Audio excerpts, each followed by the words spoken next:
The moment Ethan Carter heard that piano, he knew his life was about to shatter into a million pieces, and he would spend every breath trying to put it back together. Sophia didn't just play music. She summoned lightning with her fingertips. Each note she struck seemed to reach inside Ethan's chest and stop time itself. The charity gala's 300 guests had fallen silent, champagne glasses frozen halfway to lips, diamonds forgotten around necks. As every soul in the Meridian Hotel ballroom surrendered to the magic flowing from her hands, Ethan stood transfixed near the auction table, his 6-foot frame rigid with something he'd never felt before. At 32, he'd built an empire worth $200 million, erected skyscrapers that kissed clouds, and commanded respect from mayors and moguls alike. But watching this woman transform ivory keys into pure emotion made every achievement feel like child's play. "Close your mouth, brother, before you catch flies," Liam whispered beside him, a knowing grin spreading across his dark features. At 28, Liam served as Ethan's business partner and the closest thing to family he'd ever known. "You look like you've been struck by divine intervention." "Who is she?" Ethan managed, never taking his eyes off the ethereal figure at the piano. Sophia wore a midnight blue gown that seemed to flow like water around her curves. Her natural hair was styled in an elegant crown of curls, and her skin glowed like burnished gold under the crystal chandeliers. Sophia, 26 years old, classically trained at Juilliard. "But she's got jazz running through her veins like fire," Liam replied. Studying his friend's mesmerized expression, "They say she can make grown men weep with her music. Apparently she's doing more than that to you." As if sensing his gaze, Sophia's eyes found Ethan's across the crowded room. For one impossible moment, the world narrowed to just the two of them. Her fingers never faltered on the keys, but her lips curved into the slightest smile. A secret meant only for him. The spell broke when thunderous applause erupted throughout the ballroom. Sophia rose gracefully from the bench, acknowledging the standing ovation with genuine warmth. Ethan found himself clapping harder than anyone, his palms stinging with enthusiasm. "Go talk to her," Liam urged, straightening Ethan's black tie with brotherly affection, "before some other millionaire realizes what we're all witnessing." Ethan had faced down corporate sharks and hostile board meetings without breaking a sweat, but approaching Sophia felt like walking toward the edge of the world. His Italian leather shoes clicked against marble as he navigated through clusters of admiring guests, each step bringing him closer to the woman who'd just rewritten his definition of beauty. "That was extraordinary," he said when he finally reached her side. Amazed, his voice sounded steady. "I'm Ethan Carter. I know exactly who you are," Sophia replied, her voice carrying the same melodic quality as her piano playing. "You built the Meridian Tower downtown. I drive past it every morning on my way to the conservatory and wonder what dreams live behind those glass walls." Her words hit him like a physical force. Most people saw his buildings as monuments to wealth and power. She saw dreams. "Would you like to find out?" The invitation left his lips before his mind could second-guess it. "The dreams. I could show you the city from the top floor. The view is, well, it's almost as breathtaking as your performance tonight." Sophia studied him with intelligent brown eyes that seemed to see straight through his carefully constructed businessman facade. "Mr. Carter, are you asking me on a date? I'm asking you to let me spend time in whatever presence turned this room full of strangers into believers," Ethan said, his honesty surprising even himself. "Though, if that constitutes a date, then yes, absolutely." Her laugh was like music itself, rich, genuine, and completely unguarded. "I finish here at 11. Pick me up at Sublesse 20. The next 4 hours crawled by like centuries. Ethan attempted conversations with donors and city officials, but every word felt hollow compared to those few minutes with Sophia. He caught Liam watching him with amused concern. "You're completely gone, aren't you?" Liam observed as they stepped outside the hotel into the cool evening air. "I've never seen you like this, Ethan. Not even when you landed the Morrison contract." "This is different," Ethan admitted, adjusting his cufflinks nervously. "She different. Did you see the way she played?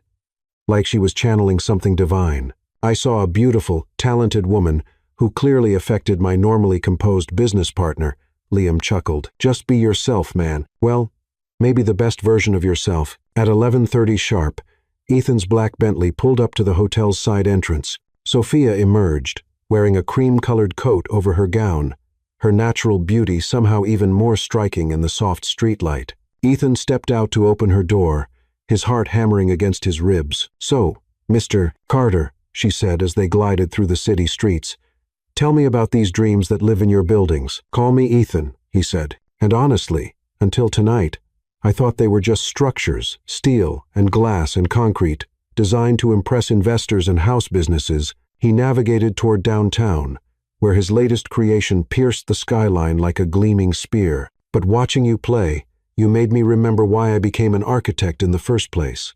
"Why was that?" "To build something beautiful that would outlast me. To create spaces where people could fall in love, make memories, start families." His voice grew softer as they pulled into the building's private garage. "I'd forgotten that buildings are supposed to shelter dreams, not just generate profit." The elevator ride to the 42nd floor felt both eternal and impossibly brief. When the doors opened directly into Ethan's penthouse office, Sophia gasped. Floor-to-ceiling windows offered a 360-degree view of the city, with lights stretching to the horizon like fallen stars. "My God," she whispered, moving to the windows, "it's like standing inside a constellation." Ethan watched her profile as she took in the view, memorizing the curve of her neck, the wonder in her expression. "I've shown this office to dozens of people, investors, architects, journalists. You're the first person to see stars instead of real estate values."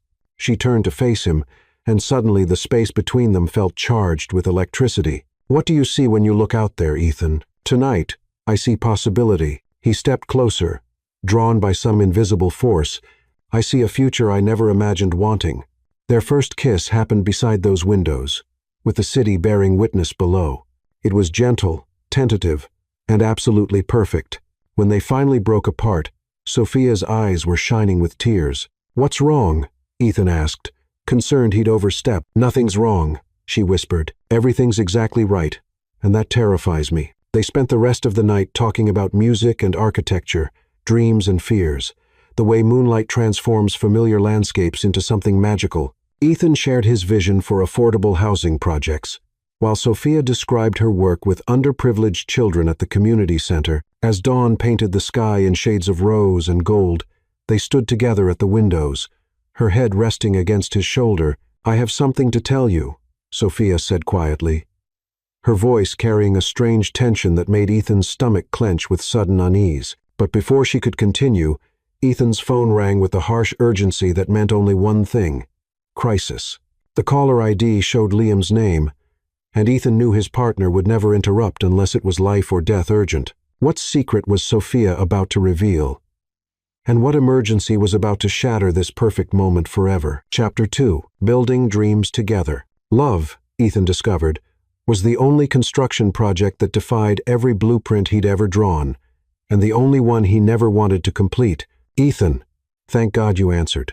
Liam's voice crackled through the phone with barely contained panic. "The Morrison site, there's been an accident.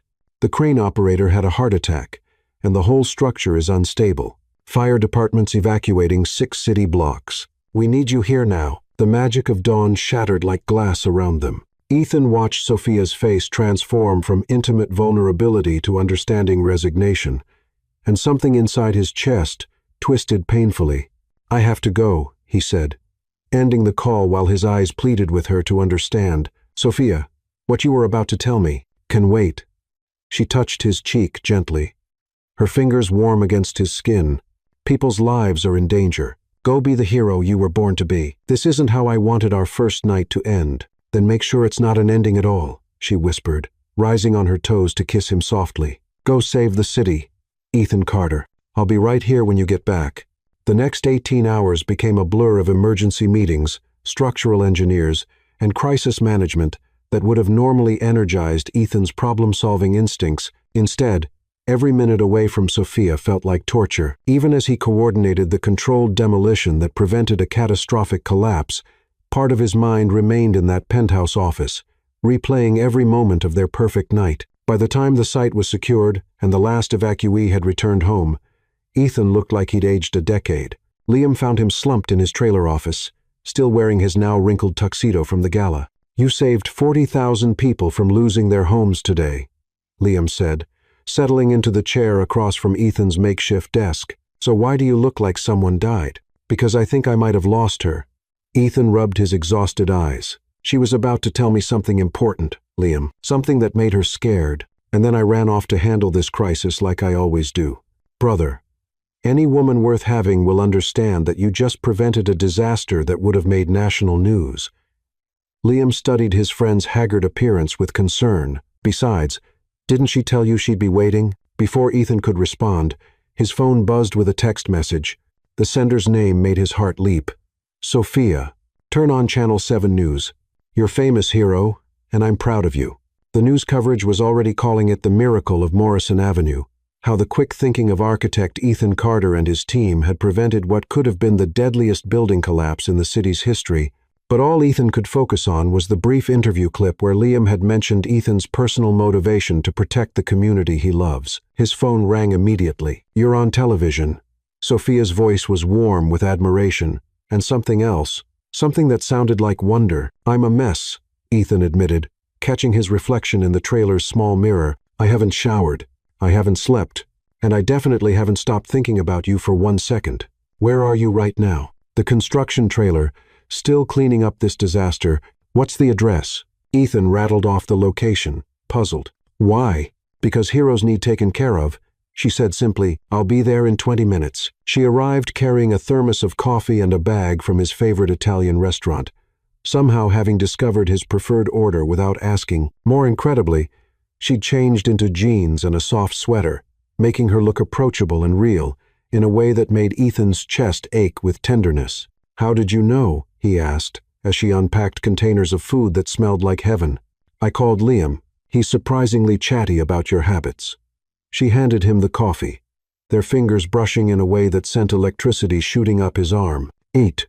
You look like you haven't had a proper meal in days. They sat in his cramped trailer office, sharing pasta and stories while the sun set outside. Sophia listened with genuine interest as Ethan explained the engineering challenges they'd faced, asking intelligent questions that proved she was absorbing every detail. You love it, she observed, watching his face animate as he described the complex calculations required to safely bring down the unstable structure, the problem-solving, the life-or-death decisions, the way you can see solutions that others miss. I love building things that matter, Ethan corrected, creating something from nothing, making spaces where people can live and love and dream. He set down his fork, studying her face. What about you? What drives you to create music? The same thing, I think. Music builds bridges between souls. When I play, I'm constructing something invisible but essential. A connection, a moment of shared emotion, a memory that someone will carry forever. Her eyes grew distant. My grandmother used to say that musicians are architects, too. We just build with notes instead of steel. The conversation flowed like a river between them, meandering through childhood memories, professional ambitions, and the 1,000 small details that make up a human life. Ethan learned that Sophia donated half her performance fees to music programs in underfunded schools. She discovered that Ethan's first successful building had been an elementary school in his old neighborhood, constructed at cost because he remembered what it felt like to attend classes in a crumbling facility. Tell me about your family, Ethan said as they finished the last of the wine Sophia had somehow produced from her seemingly magical bag. A shadow crossed her features, brief but unmistakable. Not much family left. My parents died in a car accident when I was 19. My grandmother raised me, but she passed during my final year at Juilliard. She traced the rim of her wine glass with one finger. Music became my family after that. The composers who left their souls in the notes, the audiences who let me share those souls with them. I'm sorry, Ethan said softly, understanding now the source of the loneliness he'd sensed beneath her confident exterior. That's a lot of loss for someone so young. It taught me not to waste time on things that don't matter. She met his eyes directly, and it taught me to recognize real connection when I find it. The weight of her words settled between them like a challenge and a promise. Ethan reached across the small table to take her hand, marveling at how perfectly their fingers intertwined. Sophia, last night you were about to tell me something that scared you. She was quiet for so long that Ethan wondered if she'd decided not to answer. When she finally spoke, her voice was barely above a whisper. I was going to tell you that I've never felt anything like what happened when I saw you across that ballroom. That it terrified me because I've built my entire life around being self-sufficient, around never needing anyone. Her grip on his hand tightened. I was going to tell you that one night with you had already changed something fundamental inside me, and I didn't know if I was brave enough for that kind of vulnerability. Ethan's heart hammered against his ribs as he processed her words. And now? Now I think maybe some risks are worth taking, she smiled. And it was like watching the sun rise, especially when the alternative is wondering what if for the rest of my life. The kiss that followed was different from their first, deeper, more certain, charged with the electricity of two people choosing to jump off a cliff together. When they finally broke apart, both were breathing hard. Come home with me, Ethan whispered against her lips. Not for anything more than what you're ready for. Just don't let this night end yet. They drove through the city in comfortable silence, her hand resting on his thigh as familiar landmarks took on new meaning. Everything looked different when you were falling in love, colors more vibrant, lights more magical, the future suddenly infinite with possibility. Ethan's penthouse apartment occupied the top 2 floors of one of his earlier buildings, a space he designed as a sanctuary from the demands of his public life. As they stepped off the private elevator, Sophia gasped at the open floor plan that seamlessly blended living, kitchen, and workspace areas under a soaring ceiling dotted with skylights. You live in a piece of art, she breathed, moving to the grand piano that dominated one corner of the main room. I don't actually play, Ethan admitted sheepishly. I bought it because it looked right in the space, but it's been silent for 5 years. Not anymore, Sophia said, settling onto the bench with the familiarity of someone returning home. Her fingers found the keys, and suddenly the apartment was filled with something Ethan had never realized it was missing: music that turned his carefully designed space into a living, breathing sanctuary. She played for an hour, weaving classical pieces with jazz improvisations and melodies she created on the spot. Ethan sat transfixed on his leather sofa, watching this woman transform his sterile bachelor pad into something that felt like home. Play something you've never played for anyone else, he requested when she paused between songs. Sophia's hands stilled on the keys for a moment. Then she began something hauntingly beautiful, a piece that seemed to tell a story of loss and hope, of walls coming down and hearts opening despite every logical reason to stay protected. What's it called? Ethan asked when the last note faded into silence. It doesn't have a name yet, she admitted, turning to face him. I started composing it this morning after you left. It's about us, the way you make me feel simultaneously terrified and completely safe. Ethan crossed the room in 3 quick strides, pulled her to her feet, and kissed her with all the emotion he couldn't yet put into words. When they broke apart, her eyes were bright with tears. Stay, he whispered. Please, I have 4 guest rooms, or you can have my bed, and I'll take the couch. I just want to wake up tomorrow and know this wasn't a dream. She stayed. They spent the early morning hours talking on his terrace, sharing coffee, and watching the city wake up below them. When exhaustion finally claimed them, Sophia curled up in his arms on the living room sofa, her head on his chest, both of them fully clothed but more intimate than Ethan had ever been with anyone else. The next 2 months passed in a blur of stolen moments and growing connection. Ethan found himself rearranging his schedule around Sophia's performances, while she began timing her practice sessions to coincide with his lunch breaks so he could listen from his office across town. Liam watched his friend's transformation with amazement and growing affection for the woman who'd managed to soften Ethan's hardest edges. She's good for you, Liam observed one afternoon as they reviewed construction plans for their latest project. I haven't seen you smile this much since, well, ever. She's extraordinary, Ethan agreed, unconsciously touching the small velvet box in his desk drawer, a vintage engagement ring he'd purchased just that morning. Even though they'd only been together 2 months. Liam, I think she's the one. You think, brother? You bought a ring. I'd say you're past thinking. Liam grinned at his friend's obvious happiness. When are you going to ask her? Soon. I want to design something special. First, a house for us. Ethan's eyes lit up with inspiration. A music room with perfect acoustics, gardens where she can compose outdoors, spaces that flow together like one of her songs. You're designing a love letter in architecture, Liam said with approval. She's going to cry when she sees it. That evening, Ethan surprised Sophia by picking her up after her rehearsal with the city symphony. Instead of heading to one of their usual restaurants, he drove to an empty lot on the outskirts of town, 5 acres of rolling hills, with a view of both the city skyline and the distant mountains. What is this place? Sophia asked as they walked across the property hand in hand. Our future, Ethan said, his voice thick with emotion. If you want it to be. He pulled out the architectural plans he'd been working on for weeks, detailed blueprints for a house that was equal parts practical and romantic. The main floor featured a music conservatory with floor-to-ceiling windows and a baby grand piano positioned to catch the morning light. The master suite opened onto a private garden designed for outdoor concerts. Every room flowed seamlessly into the next, creating sightlines and acoustic pathways that would carry music throughout the entire home. "Ethan," Sophia whispered, tears streaming down her face as she studied the drawings. "This is the most beautiful thing I've ever seen. Look at the basement level," he said, pointing to a special room marked only with the letter N. "What's N?"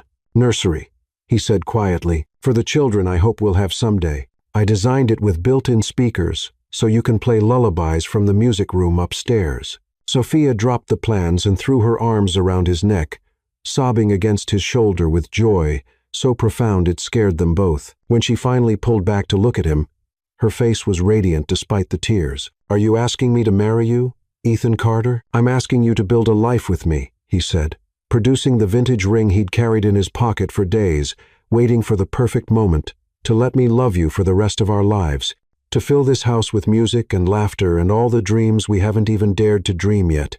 The ring slid onto her finger like it had been crafted specifically for her hand. Sophia stared at it in wonder, an elegant emerald surrounded by diamonds that caught the setting sun and scattered rainbow light across their joined hands. "Yes," she whispered. "Yes to all of it. Yes to forever." Their engagement party 3 weeks later became the social event of the season, with Liam proudly serving as the master of ceremonies and half the city's elite toasting the couple who'd managed to make even cynics believe in fairy tale romance. But as Ethan watched Sophia play their song, the one she'd composed that first night in his apartment, he couldn't shake a growing unease that had nothing to do with happiness and everything to do with the phone calls that had been interrupting their perfect moments more and more frequently. The Morrison project had made Ethan famous, but fame was attracting attention from people who didn't wish him well. And as Sophia's ring caught the light during her performance, neither of them noticed the man in the corner taking photographs with a very expensive camera. Chapter 3. The Promise Made.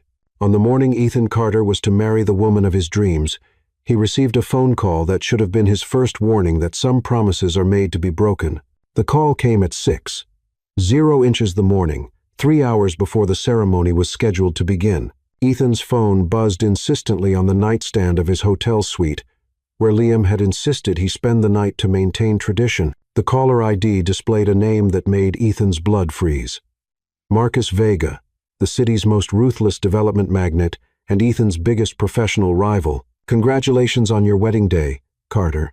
Vega's gravelly voice carried a false warmth that fooled nobody. "I hope you're prepared to make some difficult choices about what matters most to you.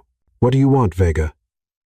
Ethan kept his voice steady, despite the unease crawling up his spine. "Nothing that can't wait until after your honeymoon. Enjoy your special day with that beautiful musician of yours." The line went dead, leaving Ethan staring at the phone with growing dread. Liam emerged from the bathroom, already impeccable in his charcoal gray groomsman suit, and immediately noticed Ethan's troubled expression. "Bad news on your wedding day? That's got to violate some kind of cosmic law." Vega called. Ethan set the phone aside and reached for his tuxedo, forcing himself to focus on the day ahead. "He's planning something, and he wanted me to know about it before I walk down the aisle." "Whatever he's scheming, it can wait," Ethan said. "Today belongs to Sophia and me." "Damn right it does," Liam agreed, straightening Ethan's bow tie with the careful attention of a brother. "You're marrying the most incredible woman in the city. Your business is thriving, and you've got a house being built that's going to make architectural magazines weep with envy. Vega can take his threats and shove them." The Cathedral of Saints rose like a Gothic dream against the October sky, its spires reaching toward heaven as if blessing the union about to take place within its sacred walls. Ethan had chosen the venue specifically for its acoustics, knowing that Sophia would want their wedding to be filled with music that soared as high as their love. As guests began arriving, Ethan marveled at how their two worlds had seamlessly merged over the past 6 months. Business associates mingled with symphony musicians, construction workers shared pews with conservatory professors, and everyone seemed genuinely excited to witness this union that had become legend in their social circles. "You look like a man about to inherit the world," Liam observed as they took their positions at the altar. The cathedral was filled to capacity, with white roses and baby's breath creating an ethereal pathway down the center aisle. "I already have," Ethan replied, his eyes fixed on the rear doors where Sophia would soon appear. "Everything else is just details." When the organ began playing the processional a piece Sophia had composed specifically for this moment, Ethan's breath caught in his throat. She appeared at the cathedral entrance like a vision conjured from pure love. Her wedding gown, a masterpiece of silk and lace, seemed to float rather than touch the ground. Her natural hair was styled in elegant waves, crowned with her grandmother's pearl combs, and her radiant smile could have powered the city for a week. She walked alone down the aisle, having insisted she needed no one to give her away, since she was choosing freely to give herself to Ethan. Every step brought her closer to their future, and Ethan felt tears threatening as he watched this extraordinary woman become his wife. "Dearly beloved," the priest began when Sophia finally reached Ethan's side, her hands trembling slightly as she placed them in his. "We are gathered here today to witness the union of two souls who have found in each other their perfect completion." The ceremony flowed like one of Sophia's compositions, each element building toward the crescendo of their vows. When the moment arrived for them to speak the words they'd written for each other, Ethan's voice rang clear and strong throughout the cathedral. "Sophia, 6 months ago, you walked into my life and taught me the difference between building structures and creating homes. You showed me that the most important architecture isn't made of steel and glass, but of trust and tenderness, of shared dreams and whispered promises." He paused, overwhelmed by the magnitude of what he was about to pledge. "I vow to you before God and these witnesses that you will always be my first priority. If ever I am faced with choosing between professional glory and your happiness, between worldly success and your well-being, I will choose you always. May everything I build turn to dust if I ever place anything above the sanctity of your soul." Gasps echoed through the cathedral at the intensity of his promise. Liam felt a chill run down his spine, as if they'd all just heard a prophecy rather than wedding vows. Sophia's response was equally powerful, her voice carrying the same musical quality that had first captured Ethan's heart. "Ethan, you've taught me that love isn't just about finding someone who completes you, but about becoming someone worthy of completion. You've shown me that true strength comes not from independence, but from choosing to be vulnerable with the right person." Tears streamed freely down her face as she continued, "I promise to fill your life with music, to be your sanctuary when the world becomes too heavy, and to love you with the same passion and dedication you bring to everything you create. Through whatever storms may come, I will be your foundation, as you have become mine." When they exchanged rings, his a simple platinum band, hers the vintage emerald engagement ring, now joined by a matching wedding band. The entire cathedral seemed to hold its breath. The kiss that sealed their marriage lasted long enough for the congregation to burst into spontaneous applause, and when they finally broke apart, both were laughing through their tears. The reception was held in the ballroom of the Meridian Hotel, the same venue where they'd first met. Liam's best man speech brought down the house, recounting Ethan's transformation from workaholic bachelor to devoted fiancé with humor and genuine affection. "I've watched Ethan build monuments to his ambition all over this city," Liam declared, raising his champagne flute, "but the greatest thing he's ever constructed is the love he shares with Sophia. May that be the foundation that supports everything else he ever creates." As the evening progressed, Ethan and Sophia moved through their reception like dancers in a perfect pas de deux. They mingled with guests, cut their 3-tier cake topped with sugar flowers that matched Sophia's bouquet, and shared their first dance to the song she'd written for him that magical first night. But even in the midst of such joy, Ethan couldn't entirely shake the unease Vega's call had created. He noticed men he didn't recognize lingering at the edges of the celebration, their expensive suits and calculating eyes, suggesting they weren't typical wedding guests. "Liam," Ethan whispered during a quiet moment between dances, "do you recognize those two near the bar, the ones taking pictures?" Liam followed Ethan's gaze and frowned. "Never seen them before. Want me to have them removed?" "No. Don't make a scene. Just keep an eye on them." Ethan forced himself to smile as Sophia approached, radiant in her happiness. "Tonight is about celebrating. Everything else can wait until tomorrow." But as the evening wound down and he and Sophia prepared to leave for their honeymoon in Tuscany, Ethan found an envelope slipped under the door of their bridal suite. Inside was a single photograph, a candid shot of him and Sophia during their engagement party 6 months earlier, with a message scrawled on the back in block letters. "Beautiful couples make beautiful targets. Enjoy your honeymoon, Mr. Carter, your real marriage begins when you return." Ethan stared at the threatening note, while Sophia finished packing in the bedroom, humming the melody from their wedding song. The sound of her happiness only made the cold dread in his stomach worse. "Ready, my husband." Sophia appeared in the doorway, wearing traveling clothes, her face glowing with post-wedding bliss. Ethan quickly pocketed the photograph, forcing his brightest smile. "Ready for anything, my wife?" As their car pulled away from the hotel toward the airport, neither Ethan nor Sophia noticed the black sedan that began following them through the city streets. In the passenger seat of that sedan, Marcus Vega studied surveillance photos while his associate drove. "Beautiful wedding," Vega murmured to himself. "Too bad it's going to be such a short marriage. The honeymoon would be perfect." But the real test of Ethan's sacred vows was waiting for them back home. And some promises are easier to make in the glow of candlelight than to keep in the harsh fluorescent reality of business warfare. Chapter 4. New Life Stirring. The morning Sophia Carter discovered she was carrying their first child, Ethan realized that all his architectural achievements had been mere practice for building the most important structure of his life: a family. 3 months had passed since their fairy tale wedding, and the Tuscany honeymoon had given way to the comfortable rhythm of married life. Their dream house was nearing completion on the hillside property, with construction crews working overtime to finish before the spring season. Ethan arrived home each evening to find Sophia at the piano, composing new pieces inspired by their shared happiness. But this particular December morning felt different. Ethan woke to find his wife's side of the bed empty, unusual for someone who typically treasured their quiet morning moments together. He found her in the marble bathroom of their temporary downtown penthouse, staring at a small white stick with an expression he could not immediately interpret. "Sophia," he approached cautiously, noting the way her hands trembled slightly. "Everything all right?" She turned to face him, tears streaming down her cheeks, but her smile radiated pure joy. "Ethan, we're going to have a baby." The pregnancy test clattered to the marble floor as Ethan swept her into his arms, spinning her around the bathroom while both of them laughed and cried simultaneously. When he finally set her down, his hands immediately moved to her still flat stomach with reverent wonder.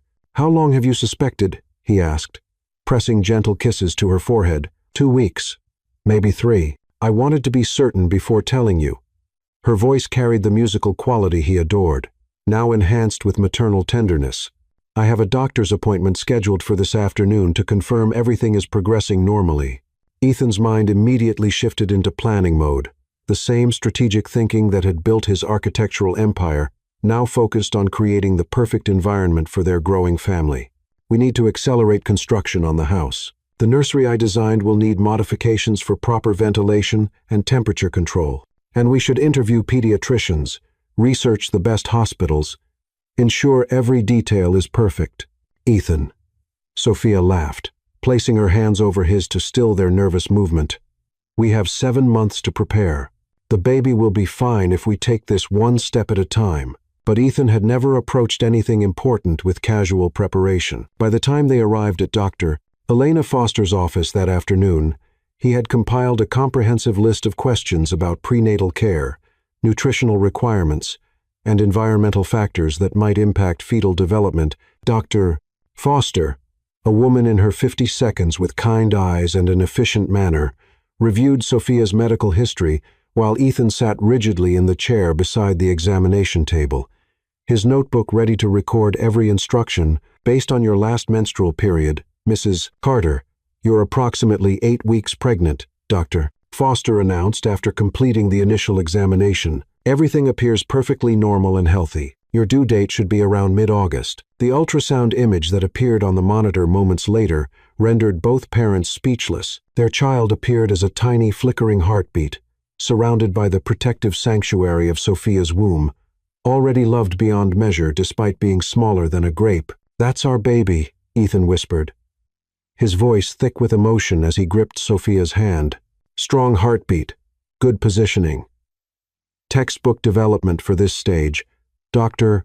Foster confirmed with professional satisfaction. "I'll want to see you monthly for the first trimester, then more frequently as we approach delivery." The drive home passed in contemplative silence, both of them processing the magnitude of the news. Ethan found himself driving more cautiously than usual, already protective of the precious cargo. His wife now carried. "I need to call Liam," Ethan said as they entered their penthouse. He should know he's going to be an uncle. Uncle Liam?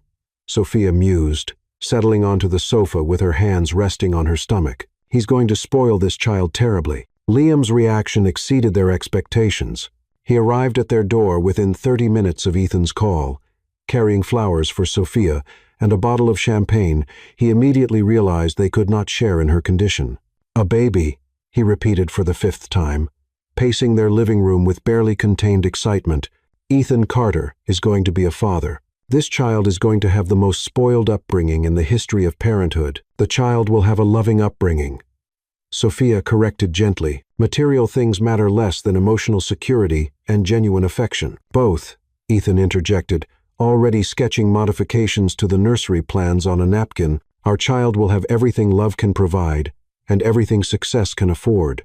The following months transformed into the happiest period of their marriage. Ethan threw himself into preparing for fatherhood with the same intensity he brought to major construction projects. He read every book on child development, attended prenatal classes with religious devotion, and spent evenings talking to Sophia's growing belly as if the baby could already understand his promises of devotion. The nursery became his masterpiece within a masterpiece. He personally supervised every aspect of its construction, from the hand-carved rocking chair positioned to catch the morning light to the sound system that would carry Sophia's lullabies throughout the house. The walls were painted in soft yellows and greens, gender-neutral colors that would welcome their child regardless of whether they were having a son or daughter. You're building a palace for someone who won't even notice their surroundings for the first several months, Sophia observed one afternoon in April. Watching Ethan install the 3rd safety feature on the nursery windows, I'm building a foundation for a lifetime of security, he replied. Testing the window locks with methodical precision, every detail matters when you're creating an environment for someone you love, more than life itself. Sophia's pregnancy progressed beautifully through the spring months. Her morning sickness subsided by the 2nd trimester, replaced by the radiant glow that made her even more beautiful in Ethan's eyes. She continued performing with the symphony until her 6th month, when her expanding belly made piano performance uncomfortable. Instead, she focused on composing, creating a collection of pieces inspired by impending motherhood. The melodies she crafted during those months carried themes of anticipation, wonder, and profound love. Each note reflecting her emotional journey toward becoming a parent. Play the one you wrote last week. Ethan requested one evening in May, as they sat in their completed living room, the construction finally finished, and their dream house ready for occupancy. Sophia moved to the grand piano, her movements more careful now that she carried their child. The piece she began was haunting and beautiful, a musical representation of a lullaby that spoke of protection, promise, and unconditional love. What will you call it? Ethan asked when the last note faded into the evening air. Promise to tomorrow, she replied, her hands resting on her rounded stomach. It's what we're both doing, isn't it?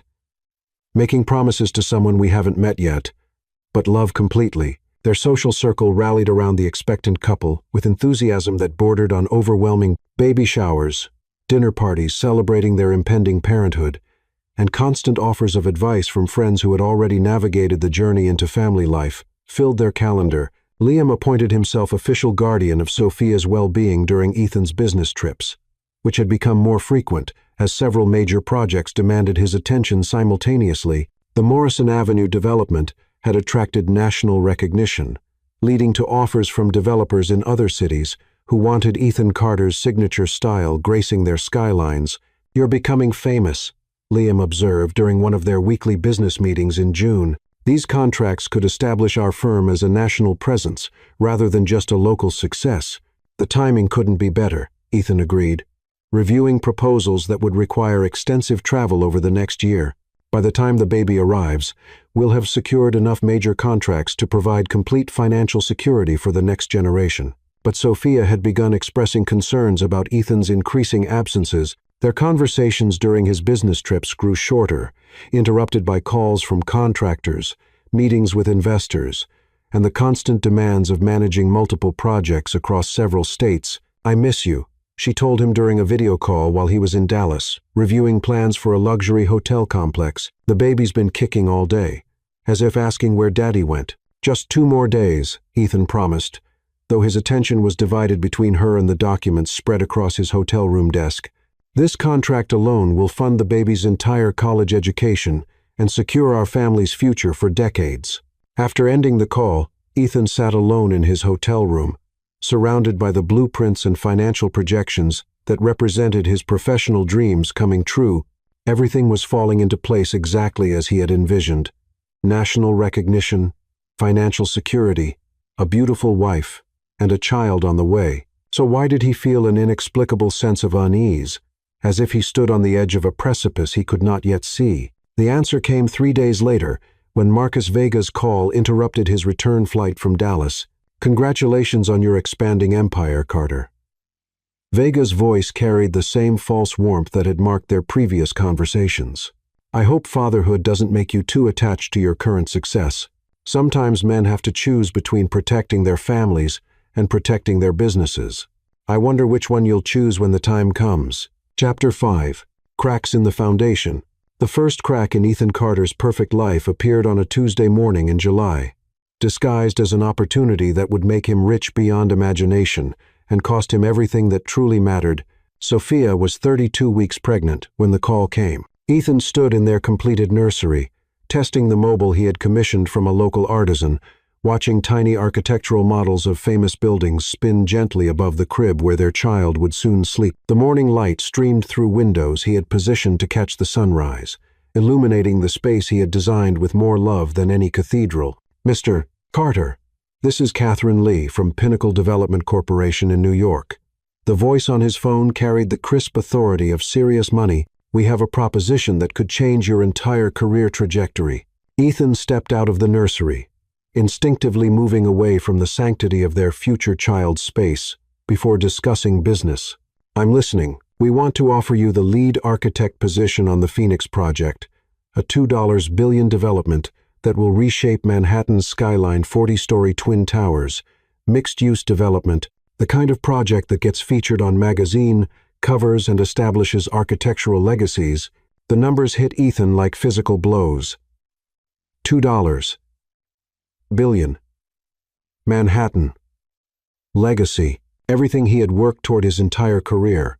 Offered on a silver platter. "The timeline is aggressive," Catherine continued, her voice betraying no emotion. "Groundbreaking in October, which means we need preliminary designs approved by September 1st. It would require your complete attention for the next 6 weeks." 6 weeks? Ethan's mind immediately calculated the implications. "My wife is due to give birth in early August. The timing is impossible." "Mr. Carter, opportunities like this appear once in a lifetime. We've researched your work extensively, the Morrison Avenue project, your innovative use of sustainable materials, your ability to blend functionality with aesthetic vision. You're exactly what this project needs." Catherine's tone sharpened with business calculation. "However, if the timing doesn't work for your personal schedule, we have other architects under consideration." Ethan found himself walking to the master bedroom, where Sophia napped peacefully, one hand resting on her swollen belly. 7 months of pregnancy had made her even more beautiful, her face glowing with maternal serenity, her body gracefully accommodating the life they had created together. "I need to discuss this with my wife," he said quietly. "Of course, but understand that this decision needs to be made quickly. We're interviewing final candidates this week." After ending the call, Ethan sat beside the bed, watching Sophia sleep. Their child moved visibly beneath her thin cotton dress, small limbs stretching and shifting, as if already eager to enter the world. This was everything he had claimed to want. Family, love, the quiet satisfaction of domestic happiness. So why did the Phoenix project feel like destiny calling? When Sophia woke an hour later, Ethan explained the opportunity with careful neutrality, presenting the facts without revealing his growing excitement about the prospect of designing something that would outlast them all. $2 billion. Sophia repeated softly, her hand moving instinctively to her belly.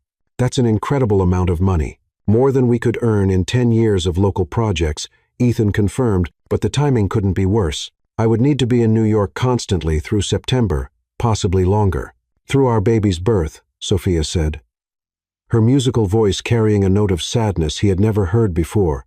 "I told them no. Obviously, family comes first," Ethan said, but even as he spoke the words, he felt them ringing hollow. The Phoenix Project represented everything he had sacrificed his 20 seconds to achieve: national recognition, architectural immortality, the kind of success that would secure their family's future for generations. "What does Liam think?" Sophia asked, struggling to sit up against the pillows he quickly arranged behind her.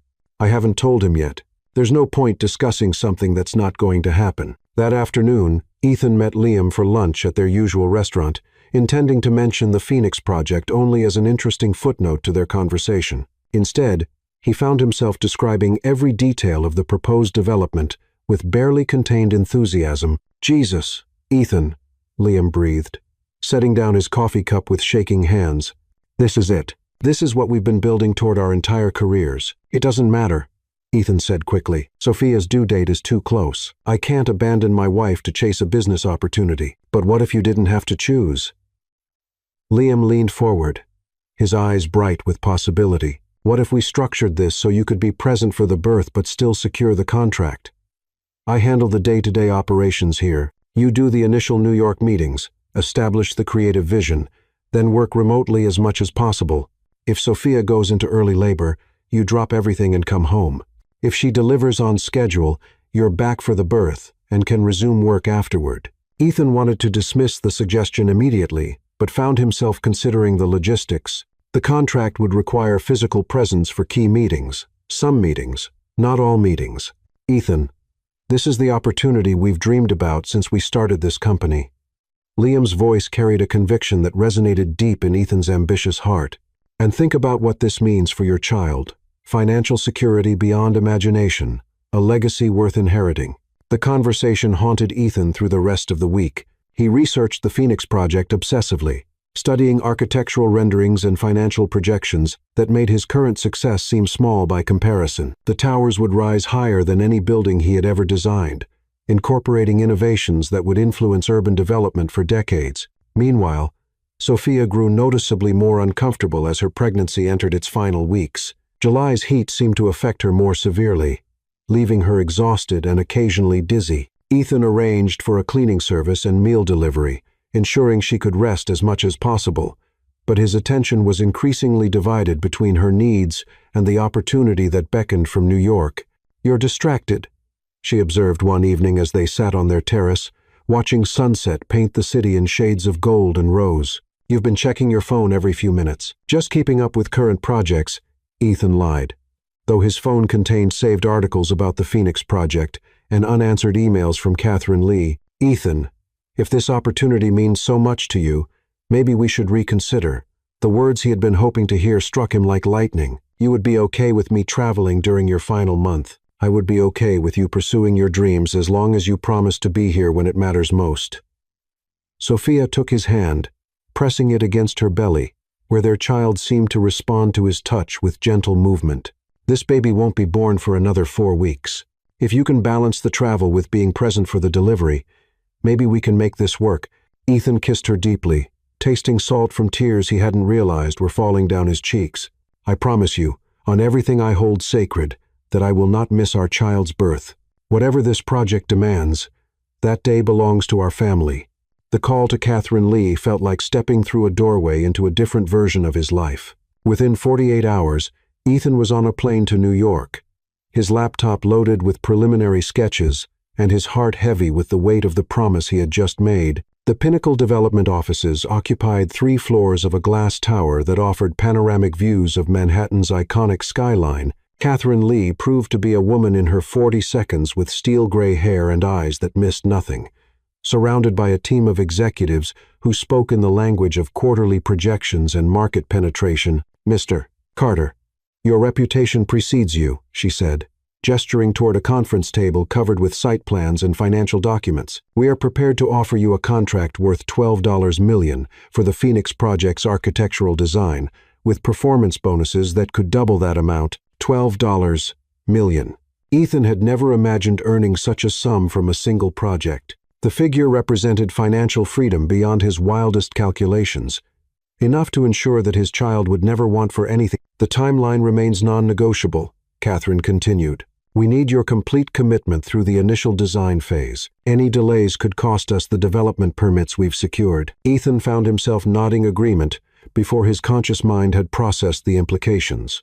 I understand. My wife is due in early August, but I can work around that timeline. Excellent. We'll need you in New York 3 days per week through August, with the understanding that September will require your full presence here. As Ethan signed the contract that would change everything, his phone buzzed with a text message from Sophia. Baby's moving so much today.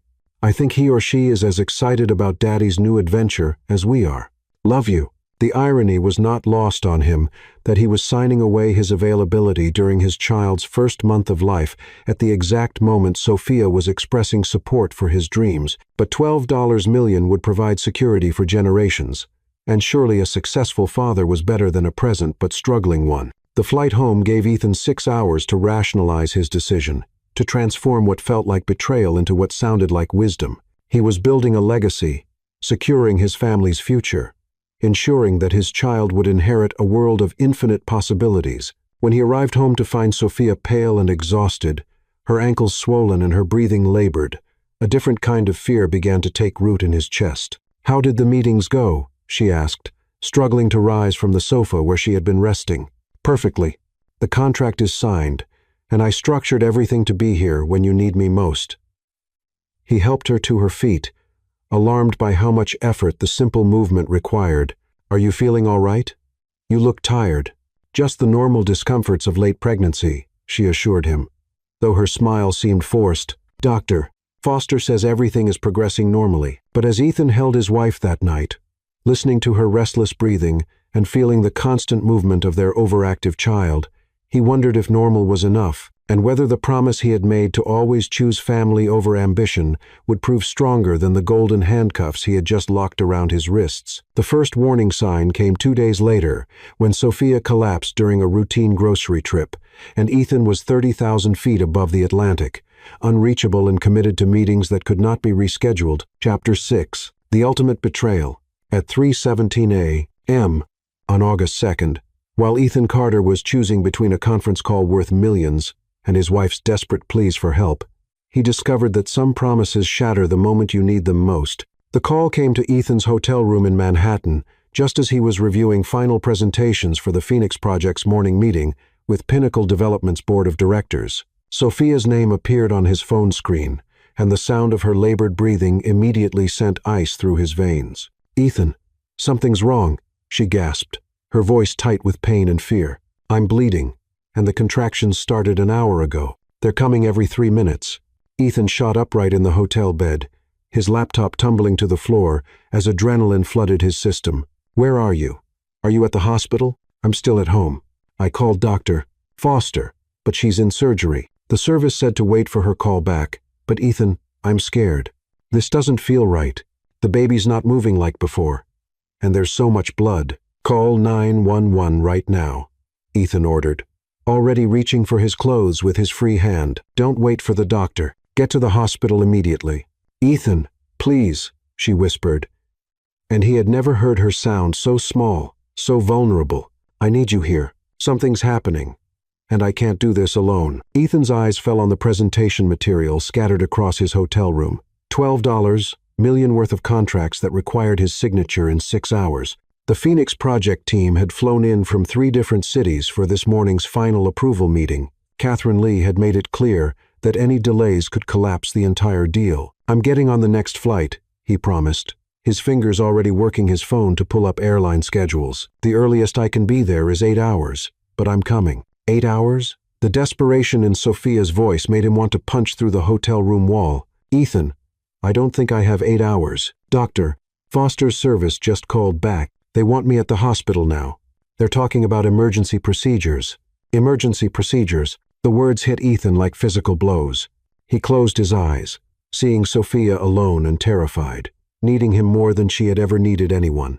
While he stood in a Manhattan hotel room surrounded by the trappings of his professional ambitions, "Sophia, listen to me," he said, forcing his voice to remain steady despite the panic clawing at his throat. "Call Liam. He'll drive you to the hospital and stay with you until I get there. You're not alone." "I promise." The silence that followed lasted forever. "You're not coming now," she said finally, her voice flat with a devastation that would haunt his dreams for years to come. "You're not dropping everything and getting on the next plane. You're choosing that meeting over our baby."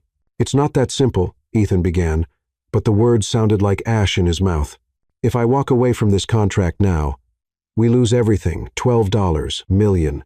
Sophia, our child's entire future. Our child's future is being born tonight, and their father is choosing money over being here for it." The line went quiet except for her labored breathing. "I have to go. The contractions are getting worse. Sophia."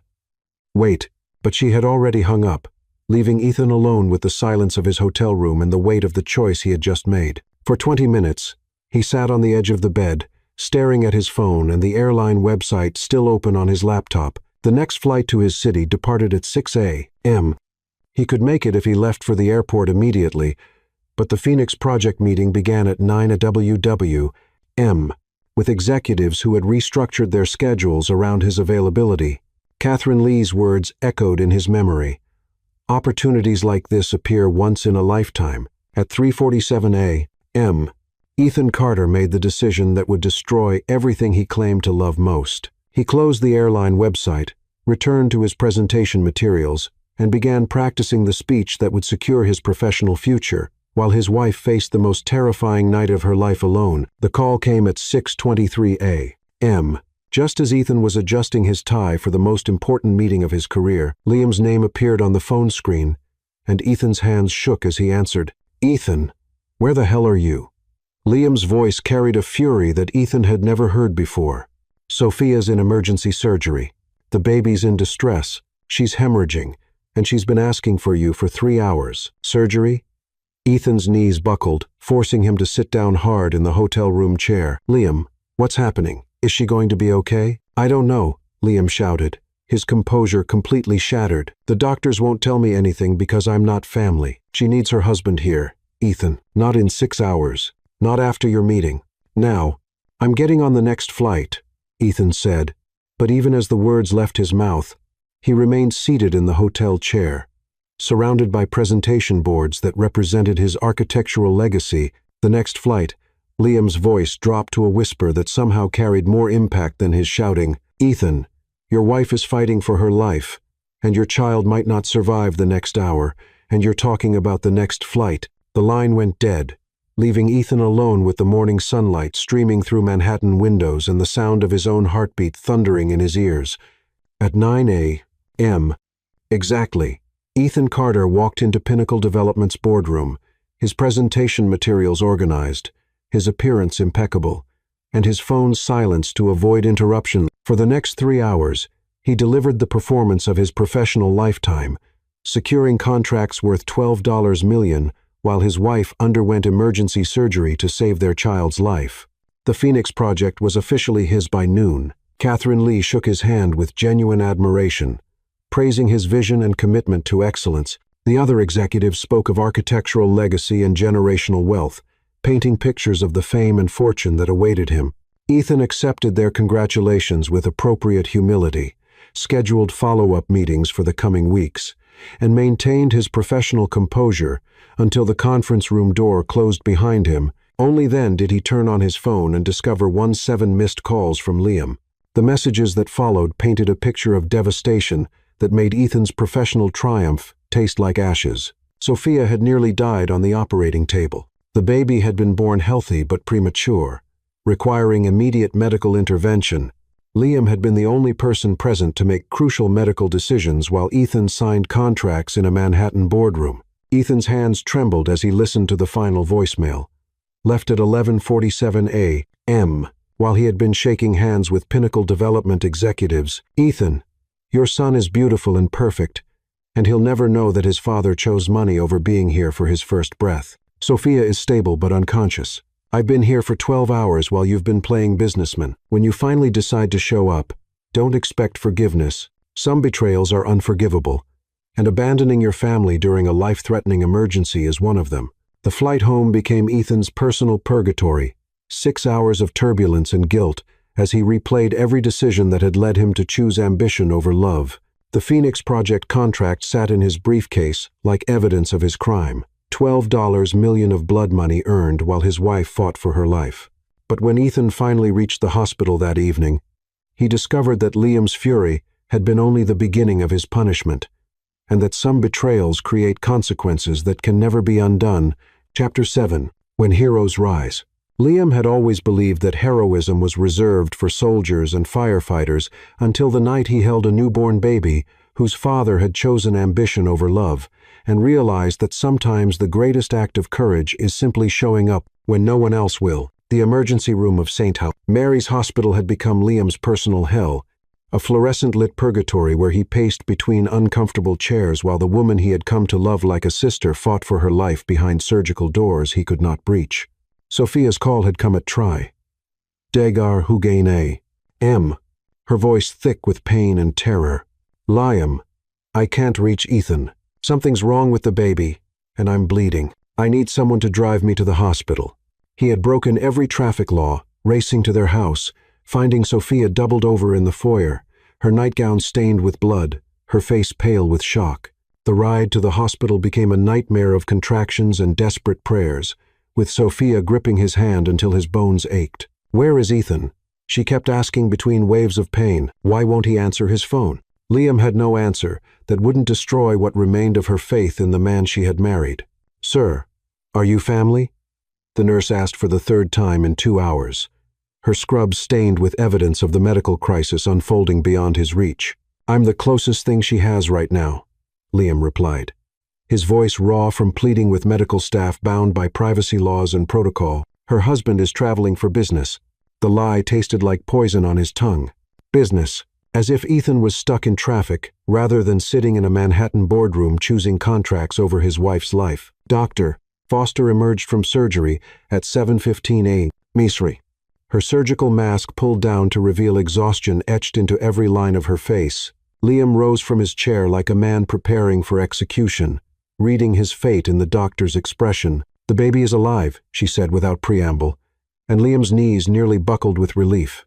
7 pounds, 2 ounces, healthy lungs, strong heartbeat. A perfect little boy. And Sophia? She hemorrhaged severely during delivery. We had to perform an emergency hysterectomy to save her life. Doctor, Foster paused, choosing her words carefully. She's stable now, but the trauma was extensive. We've induced a medical coma to help her body recover from the surgery. Liam stared at the doctor, processing information that felt too massive for his mind to contain. She's going to be okay? We believe so, but it will take time. She'll need extensive support during recovery, Doctor. Foster studied Liam's face with clinical assessment. Where is her husband? This baby needs immediate care and bonding. The question hung in the air like an accusation. Liam found himself unable to form words, his loyalty to Ethan warring with the rage that had been building in his chest for hours. He's on his way, Liam finally managed, though the lie felt like betrayal to the unconscious woman who had trusted Ethan with her life and been abandoned. The baby needs immediate attention, skin-to-skin contact, feeding, emotional connection. Dr. Foster's voice carried gentle insistence. If you're willing to serve as temporary caregiver until the father arrives. Yes, absolutely. Liam didn't hesitate. The neonatal unit became Liam's world for the next 8 hours. He held Ethan and Sophia's son, a perfect child with his mother's delicate features and his father's strong jaw, learning to change diapers, prepare formula, and recognize the subtle differences between hungry cries and tired fussiness. What's his name? The day nurse asked as Liam fed the baby his afternoon bottle. I don't know, Liam admitted, studying the perfect face that looked up at him with complete trust. His parents hadn't decided yet. And where is his father? The question he had been dreading all day finally came, spoken with the knowing tone of a medical professional who had seen too many abandoned families. Liam looked down at the innocent child in his arms. This perfect miracle who deserved better than a father who would always choose ambition over love. His father isn't coming, Liam said quietly, surprised by the conviction in his own voice. The nurse studied his face with sharp attention. Mr. Hayes, are there circumstances we need to know about regarding this child's welfare? Liam felt something shift inside his chest as he watched Ethan's son sleep peacefully, unaware that his father had valued a contract signing more than his first breath. In that moment, surrounded by the antiseptic smell of the hospital and the quiet beeping of medical machines, Liam made the most important decision of his life. I think this child needs protection, he said quietly, and I think his mother deserves better than waiting for someone who will never truly come home. The social worker who arrived that evening was a tired woman named Linda Harper, who had spent 20 years navigating family crises with professional detachment, but even she seemed moved by the story. Liam carefully constructed a tale of an abusive husband who had threatened both mother and child, of a father whose neglect made him unfit for parenthood. "You're saying the biological father abandoned his wife during a medical emergency?" Linda consulted her notes with practiced efficiency. "He's been unreachable for over 18 hours, while his wife nearly died in surgery," Liam replied, the truth making his fabricated story more convincing. "When she was calling for him in labor, he was attending business meetings in New York. And you've been the child's primary caregiver since birth?" "I was present for the delivery, made all medical decisions, and have been the only consistent parental figure in the baby's life." Liam adjusted the sleeping infant in his arms, marveling at how natural the gesture had become. "I'm requesting emergency guardianship to protect him from further neglect." The paperwork took 2 hours to complete. Liam signed documents establishing temporary custody, created a birth certificate listing himself as the father, and provided testimony about Ethan's unfitness as a parent. Each signature felt like both betrayal and salvation, destroying Ethan's legal claim while protecting an innocent child from future abandonment. "This is highly irregular," Linda admitted as she witnessed the final documents. "But given the circumstances of parental abandonment during a medical crisis, the court will likely approve emergency guardianship." When Ethan finally called at 6 a.m. the next morning, Liam was ready. "Liam, thank God." Ethan's voice carried relief and panic in equal measure. "How are they? Is Sophia awake? Is the baby okay?" "Your son is perfect," Liam said coldly, adjusting the infant against his chest. 7 pounds, 2 ounces. Healthy and beautiful. No thanks to his father. And Sophia's in a coma. She nearly died. "Ethan, they removed her uterus to stop the hemorrhaging. Your wife almost bled to death, calling your name while you were signing contracts." The silence that followed stretched across the miles between Manhattan and the hospital room, where Liam cradled the child Ethan should have been holding. "I'm flying home now," Ethan said finally. "I'll be there by this afternoon." "Don't bother rushing," Liam replied, watching the baby's peaceful face as he slept. "You've already missed everything that mattered." Liam ended the call and looked down at the child who had become his responsibility through abandonment and love. He had forged documents, lied to social workers, and manipulated a legal system designed to protect children from unfit parents. But watching this perfect innocent sleep trustingly in his arms, Liam felt no guilt.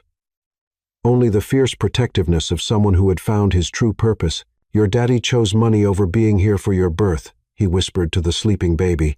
"But I promise you'll never wonder if you're loved. I promise you'll never be abandoned again." Outside the hospital room windows, the sun was setting on August 2nd, painting the sky in shades of rose and gold. It was a beautiful evening for new beginnings, for the birth of love that had nothing to do with biology and everything to do with showing up when it mattered most. When Ethan Carter finally arrived at the hospital 6 hours later, he would discover that some betrayals create consequences that reshape entire families, and that the man he had once called his closest friend had just become his greatest enemy. Chapter 8. Years of Hidden Truth. 7 years after the night that shattered 3 lives forever, a 60-second video of a boy playing piano would prove that some secrets are too powerful to remain buried, and some bonds too strong to be broken by lies. Sophia Bennett, she had reclaimed her maiden name, the day her divorce was finalized, stood in the kitchen of her modest townhouse, preparing lunch for her husband of 3 years. The wedding ring on her finger bore no resemblance to the vintage emerald that had once symbolized promises broken in Manhattan boardrooms. This simple gold band represented something entirely different. Love built on presence rather than promises. Devotion demonstrated through daily choices rather than grand gestures. Dr. James Sullivan had been her therapist first, helping her navigate the devastating aftermath of abandonment and loss. Their relationship had developed slowly, carefully, with the patience of 2 people who understood that real love required foundation building rather than fairy tale romance. He had been there through the darkest months of her recovery, when the reality of Ethan's betrayal had seemed too massive to survive. "The session notes from yesterday," James said, entering the kitchen with the focused attention that made him excellent at his profession. "Mrs. Lopez is making remarkable progress with her anxiety management. I believe we can reduce her sessions to monthly check-ins." Sophia smiled, watching her husband review patient files with the same meticulous care he brought to everything in their life together. At 45, James possessed the quiet strength that comes from helping others heal their deepest wounds. His presence had taught her that love could be both passionate and peaceful, that security came not from grand romantic gestures but from consistent daily kindness. "Any difficult cases today?" she asked, setting his coffee beside his papers. "A custody battle involving parental abandonment. The mother is struggling with trust issues after being left during a medical emergency."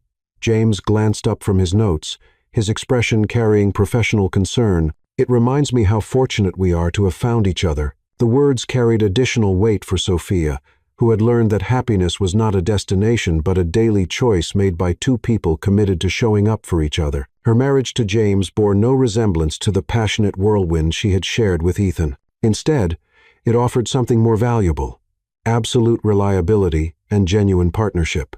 Her music career had evolved during the recovery years. Instead of performing in concert halls, she now taught piano lessons to children at the community center, finding joy in nurturing young talent rather than seeking applause from strangers. The compositions she wrote during this period reflected hard-won wisdom about love, loss, and the courage required to rebuild a life from ashes. "The Henderson boy shows real promise," she told James, referring to her most talented student. "His technique reminds me of someone I used to know." The comment carried layers of meaning that James understood without explanation. Sophia rarely spoke directly about her first marriage or the child she had lost, but 7 years of therapy had taught both of them that healing happened through gradual acknowledgement rather than forced confrontation. Meanwhile, across the city, Liam was experiencing his own version of domestic contentment as he helped his 7-year-old son with homework at their kitchen table. The boy, legally named Noah Bennett, according to the forged documents Liam had filed years earlier, possessed the same intense focus that had once characterized his biological father's approach to architectural problems. "Dad, why do buildings need so many support beams?" Noah asked, looking up from his science textbook with curious brown eyes that carried an unsettling resemblance to someone Liam tried not to remember. "Because every structure needs a strong foundation," Liam replied, the words carrying personal significance he hoped the child would never need to understand. "Without proper support, even the most beautiful buildings will collapse." Liam's devotion to Noah had become the organizing principle of his life. He had restructured his business partnerships to allow maximum time for school events, homework assistance, and the 1,000 daily interactions that comprise real fatherhood. The architectural firm he had built without Ethan's partnership had achieved modest success. But Liam measured accomplishment differently now, in parent-teacher conferences attended, bedtime stories read, and piano lessons that Noah approached with inherited musical talent. "Can we practice piano after homework?" Noah asked, his face lighting up with the enthusiasm that appeared whenever music entered the conversation. "Of course. Show me what you learned in your lesson yesterday." The piano in their living room had been Liam's gift to Noah on his 5th birthday, a baby grand that the child approached with natural ability that sometimes made Liam's chest ache with complicated emotions. Watching Noah play, Liam often wondered if musical talent was purely genetic, or if some deeper connection existed between the boy and the mother he believed had died during childbirth. The lie had become Liam's greatest burden and most necessary protection. Noah knew only that his mother had been a beautiful musician who had loved him completely, but died bringing him into the world. Liam had constructed this fiction to spare the child from knowledge that would have destroyed his sense of security that his biological father had chosen money over family, abandoning them during their most vulnerable moment. Across town, in a penthouse office overlooking the city skyline, Ethan Carter stared out at buildings that no longer brought him satisfaction. The Phoenix Project had indeed established his national reputation, leading to contracts in 12 major cities and a personal fortune that exceeded his wildest early ambitions. Architectural magazines featured his innovations regularly, and industry awards lined the walls of his sterile corporate headquarters. But success had proven to be a hollow achievement when experienced in complete isolation.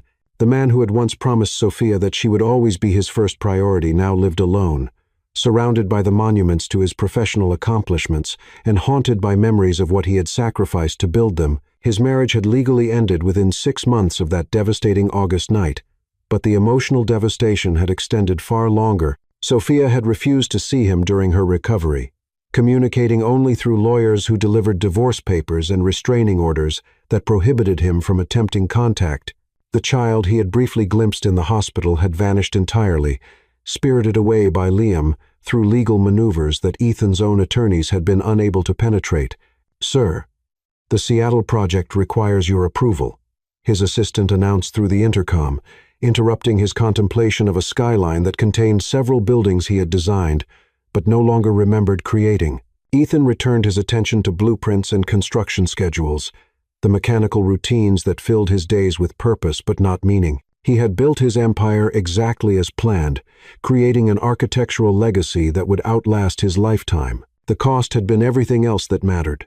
The video that would change everything appeared on social media on a Tuesday evening in November, uploaded by a proud piano teacher who wanted to showcase her students' remarkable talent. The 60-second clip showed a 7-year-old boy seated at a baby grand piano, his small hands moving across the keys with confidence that seemed impossible for someone so young. The melody he played was hauntingly familiar, a piece Sophia had composed during their engagement, a song she had titled "Building Dreams Together" and performed for Ethan on countless private evenings when their future had seemed limitless.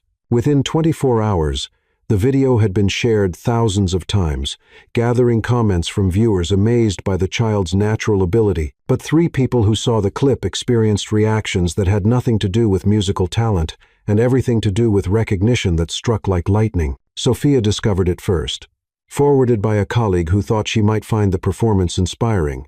The moment she heard the opening notes of her own composition, her coffee cup slipped from nerveless fingers, shattering on the kitchen floor as 7 years of carefully constructed healing collapsed in an instant. Ethan saw it 12 hours later, sent by a business associate who knew his appreciation for classical music. The child's face filled his laptop screen, revealing features that combined Sophia's delicate bone structure with his own strong jawline. But it was the music that destroyed him, the song his ex-wife had written during their happiest days, now being performed by the son he had lost through his own devastating choices. Liam was the last to learn about the viral video, alerted by Noah's excited announcement that his piano performance was famous on the internet. As Liam watched his son's face appear on thousands of screens worldwide, he realized that 7 years of protective lies were about to crumble under the weight of truth that could no longer be contained. The boy who had been raised as Noah Bennett was about to discover that his entire life had been built on fabrication designed to protect him from knowledge that would now destroy the only security he had ever known. Within 48 hours, 3 lives would collide again, as the viral video attracted attention from someone who had been searching for them all, and whose arrival would force Liam to choose between protecting his lies and protecting the child he loved more than life itself. Chapter 9. Reckoning and Redemption.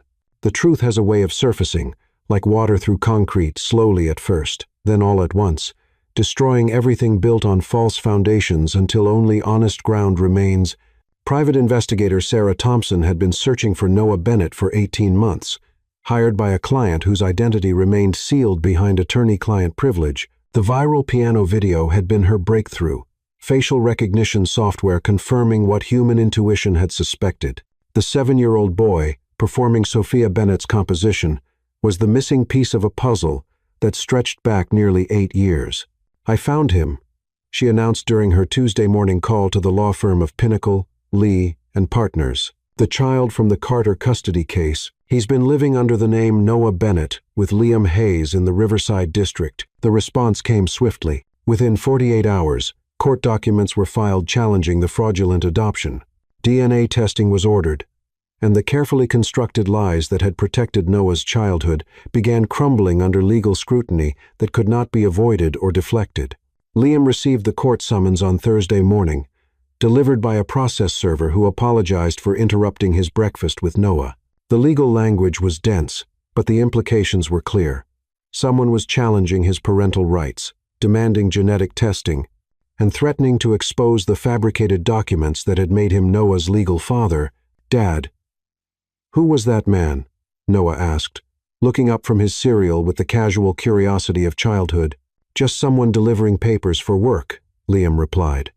But his hands shook as he folded the summons and tried to maintain the normal morning routine that was about to become impossible. The call to his attorney confirmed his worst fears. "Liam, this is serious," the attorney said. "If they can prove the adoption documents were forged, you could face criminal charges for kidnapping, fraud, and falsifying government records. We need to discuss your options immediately. Liam's options had narrowed to a single choice: fight the legal challenge and risk prison, or surrender the child he loved more than life itself to a system that would return Noah to the biological father who had abandoned him at birth. Meanwhile, Sophia discovered the legal proceedings through a phone call from a social worker assigned to Noah's case. The woman's voice carried professional sympathy as she explained that DNA testing had confirmed the child's biological parentage and that Sophia's parental rights, which had never been legally terminated, remained intact. "Mrs. Bennett, your son has been living with Mr. Hayes for 7 years under fraudulent circumstances. The court needs to determine the child's best interests, which may include reunification with his biological mother." Sophia gripped the phone with hands that had not trembled since her darkest recovery days. Her son, the baby she had believed died during birth, had been alive all this time, raised by the man who had been present when his father chose ambition over family. "I want to see him," she whispered, the words carrying 7 years of suppressed maternal longing. The meeting was arranged for the following Monday at the family court building, with social workers present to facilitate what promised to be the most complicated reunion in the facility's history. Sophia sat in the sterile waiting room, her hands folded to conceal their trembling, trying to prepare mentally for seeing the child she had mourned for 7 years. Noah entered the room holding Liam's hand, his brown eyes wide with confusion about why he had been brought to a building full of serious adults, asking questions he did not understand. When he saw Sophia, recognition flickered across his features, not memory, but some deeper genetic familiarity that made him step closer to Liam for protection. "Noah, this is Mrs. Bennett," the social worker said gently. "She's someone very important who wants to meet you." Sophia studied her son's face, seeing Ethan's strong jaw combined with her own delicate features, recognizing the musical talent that had made his video famous. But more than genetics, she saw the confidence and security that spoke of Liam's devoted parenting during the years she had believed her child was dead. "You're the lady who wrote the song I play on piano," Noah said with the directness of childhood, his voice carrying no awareness of the emotional devastation his existence had caused. "Yes," Sophia managed, her voice thick with tears she refused to let fall in front of her son. "I wrote that song a long time ago for someone I loved very much." The conversation that followed lasted 30 minutes, carefully supervised and deliberately superficial, designed to begin the process of relationship building that would determine Noah's future. But Sophia knew within 5 minutes that her son belonged with Liam, the man who had sacrificed everything to give Noah the stability his biological parents had failed to provide. Ethan learned about the legal proceedings through a call from Catherine Lee, whose law firm had been monitoring custody cases involving prominent clients for potential publicity risks. "Ethan, there's a situation you need to know about," Catherine said, her voice carrying the careful neutrality of someone delivering devastating news to a powerful client. "Your biological son has been located. He's been living with your former business partner under fraudulent adoption papers." The words hit Ethan like physical blows. His son, the child whose birth he had missed for a business meeting, had been alive all this time, raised by the friend he had lost through his own terrible choices. "Where is he? How do I get custody?" Ethan asked, his mind immediately shifting into the strategic thinking that had built his empire. "It's complicated. The child has been with Liam Hayes for 7 years. Any custody battle would require proving that Hayes' care was inadequate, which seems unlikely given the circumstances of your original abandonment." Ethan ended the call and stood in his penthouse office, staring out at the city skyline that contained monuments to his success, but offered no comfort for his failures. Everything he had built, the Phoenix Project, the national recognition, the architectural legacy, felt meaningless in the face of the son he had never known. The revelation triggered a cascade of consequences that Ethan could not have anticipated.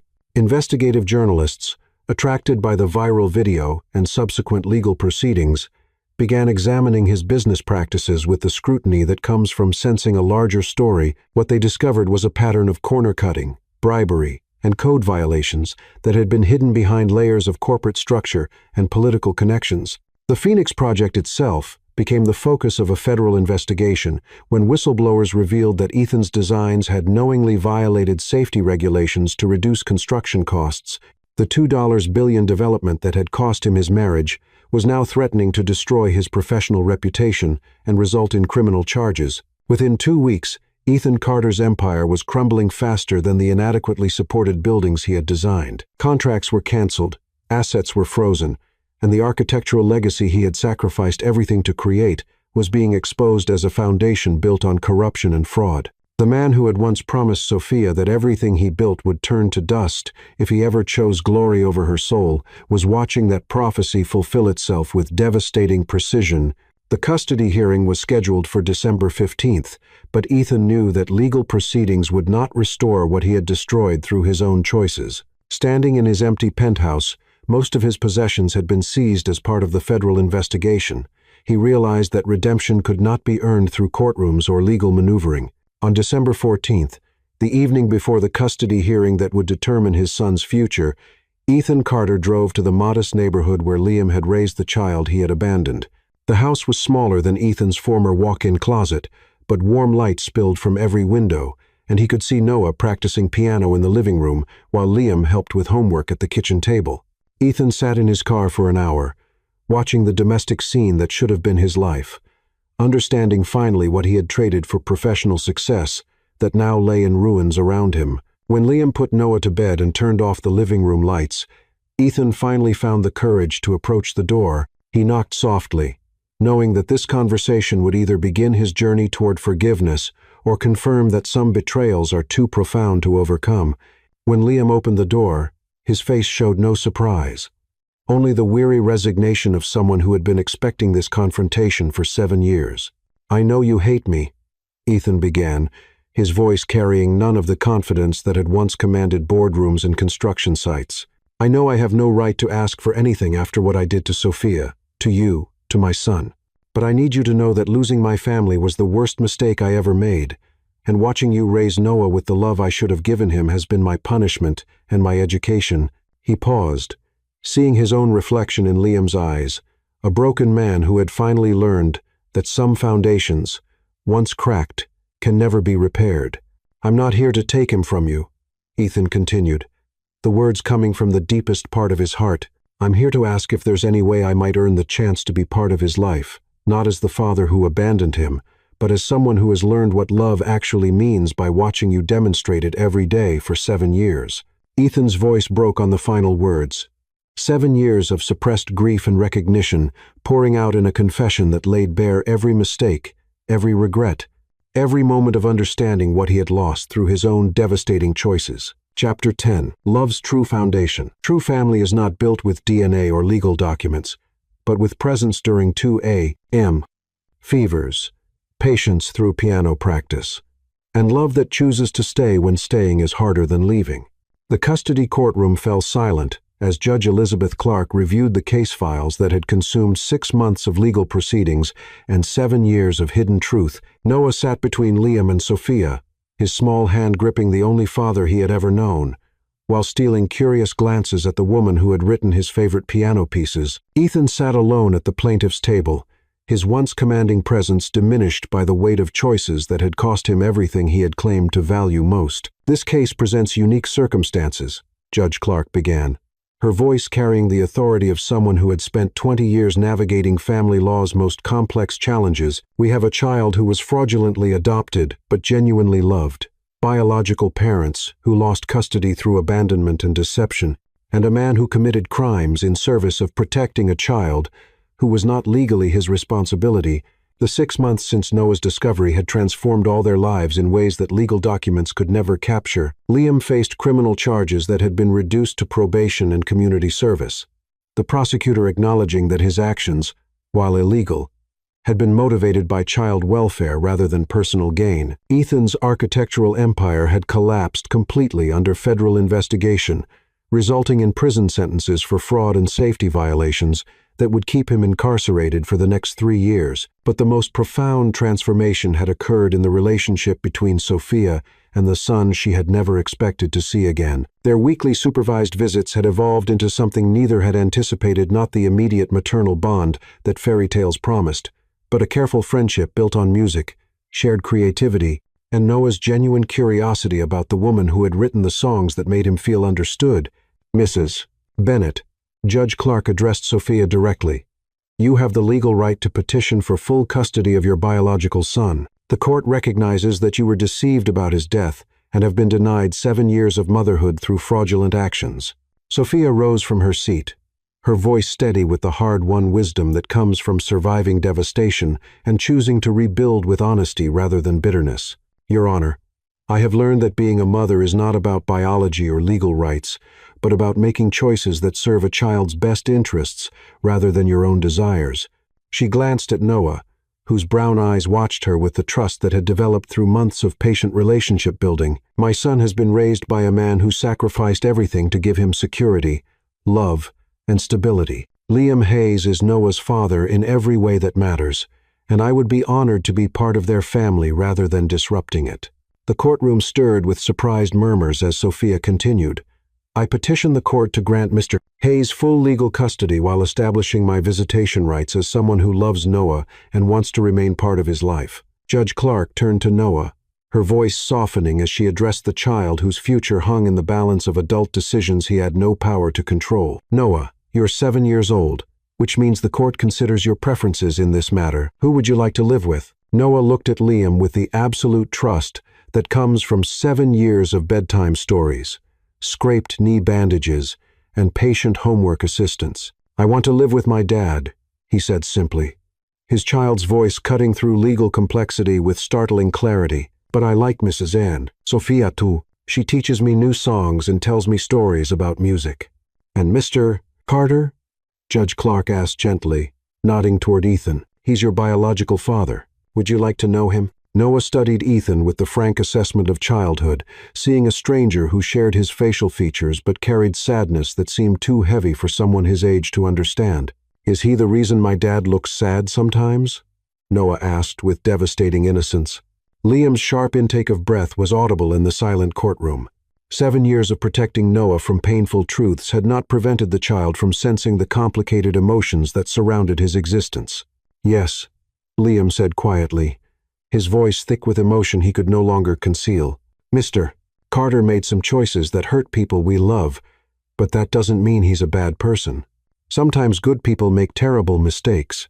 Judge Clark spent 30 minutes reviewing the psychological evaluations, social worker reports, and character witnesses that painted a clear picture of Noah's well-being and future needs.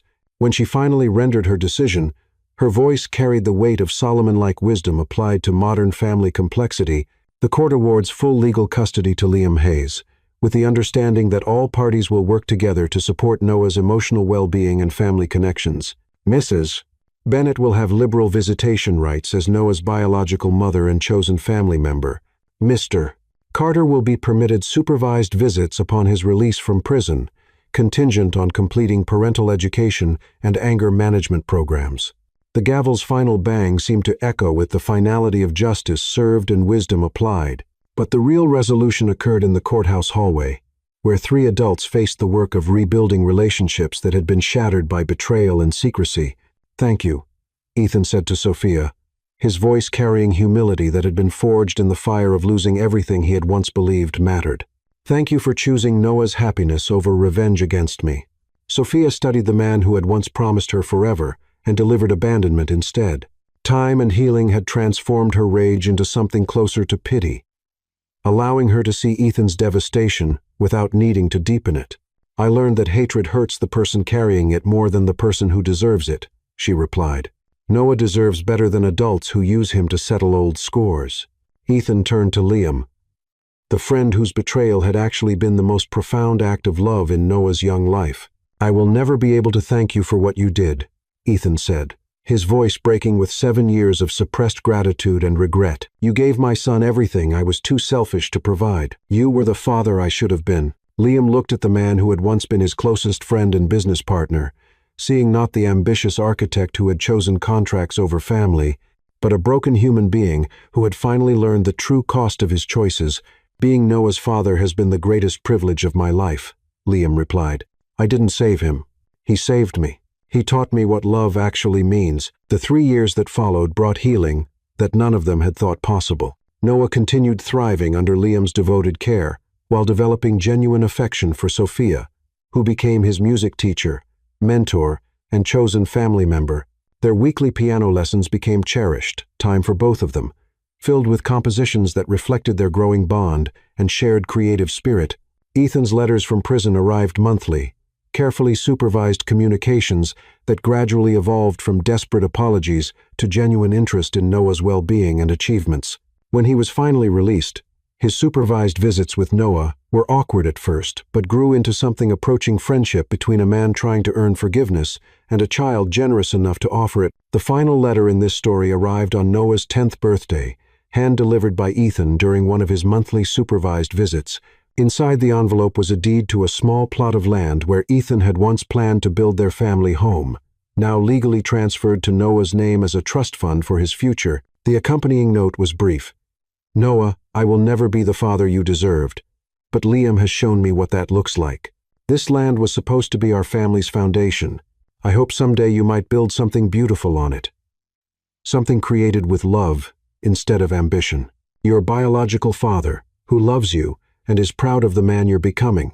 Ethan. On that same birthday, as Noah played a new composition he had written called Family Song for the assembled crowd of people who loved him, Liam realized that the greatest architecture is not constructed with steel and glass, but with patience and presence, bedtime stories and piano lessons.